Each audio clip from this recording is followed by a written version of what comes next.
अन्य धर्मಕ್ಕೆ ಸೇರಿದ ಯುವಕ ಯುವತಿಯನ್ನ ರಸ್ತೆ ಮಧ್ಯೆ ತಡೆದು ನಿಲ್ಲಿಸಿ ವಿಚಾರಣೆ ನಡೆಸಿ ಸಾಮಾಜಿಕ ಜಾಲತಾಣದಲ್ಲಿ ವಿಡಿಯೋವನ್ನ ವೈರಲ್ ಮಾಡಿದ್ದಕ್ಕೆ ಸಂಬಂಧಿಸಿ 10 ಮಂದಿಯ ವಿರುದ್ಧ ಕಾಪು ಪೊಲೀಸ್ ಠಾಣೆಯಲ್ಲಿ ಪ್ರಕರಣ ದಾಖಲಾಗಿದೆ.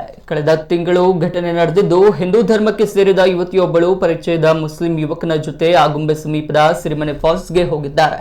ಈ ವೇಳೆ ವಾಪಸ್ ಬರುವಾಗ ಅನ್ಯಮತೀಯ ಜೋಡಿಯನ್ನ ಕೆಲವು ಹಿಂದೂ ಸಂಘಟನೆಯ ಕಾರ್ಯಕರ್ತರು ಎನ್ನಲಾದ ಯುವಕರ ಗುಂಪು ತಡೆದು ವಿಚಾರಣೆ ಮಾಡಿದ್ರು. ವಿಚಾರಣೆ ವೇಳೆ ವಿಡಿಯೋ ಮಾಡದಂತೆ ಯುವತಿ ಮನವಿ ಮಾಡಿದ್ಲು.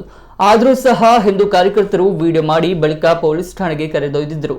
ನಂತರ ಆಗುಂಬೆ ಪೊಲೀಸರು ಯುವತಿ ಹಾಗೂ ಯುವಕನ ಮನೆಯವರನ್ನ ಠಾಣೆಗೆ ಕರೆಸಿ ಇಬ್ಬರ ಮನೆಯವರು ಪರಿಚಯಸ್ಥರಾಗಿದ್ದರಿಂದ ಪೊಲೀಸರು ಪ್ರಕರಣ ದಾಖಲಿಸಿಕೊಳ್ಳದೆ ವಾಪಸ್ ಕಳುಹಿಸಿದ್ರು. ಘಟನೆ ವೇಳೆ ಮಾಡಿದ್ದ ವಿಡಿಯೋವನ್ನ ಕಿಡಿಗೇಡಿಗಳು ತಿಂಗಳ ಬಳಿಕ ಸಾಮಾಜಿಕ ಜಾಲತಾಣದಲ್ಲಿ ವೈರಲ್ ಮಾಡಿದ್ದು ಹಿಂದೂ ಧರ್ಮ ನಾಟ್ 6 ಎನ್ನುವ ಫೇಸ್ಬುಕ್ ಪೇಜ್ನಿಂದ ವಿಡಿಯೋ ಅಪ್ಲೋಡ್ ಮಾಡಲಾಗಿದ್ದು ಇದೀಗ ಇನ್ಸ್ಟಾಗ್ರಾಮ್ ವಾಟ್ಸ್ಆಪ್ನಲ್ಲಿ ಯುವಕ ಯುವತಿಯ ಫೋಟೋ ವಿಡಿಯೋ ವೈರಲ್ ಆಗಿದೆ. ವಿಡಿಯೋ ವೈರಲ್ ಬೆನ್ನಲ್ಲೇ ಯುವತಿಯ ಸಹೋದರ ಕಾಪು ಠಾಣೆಯಲ್ಲಿ 10 ಮಂದಿಯ ವಿರುದ್ಧ ಪ್ರಕರಣ ದಾಖಲಿಸಿದ್ದಾರೆ.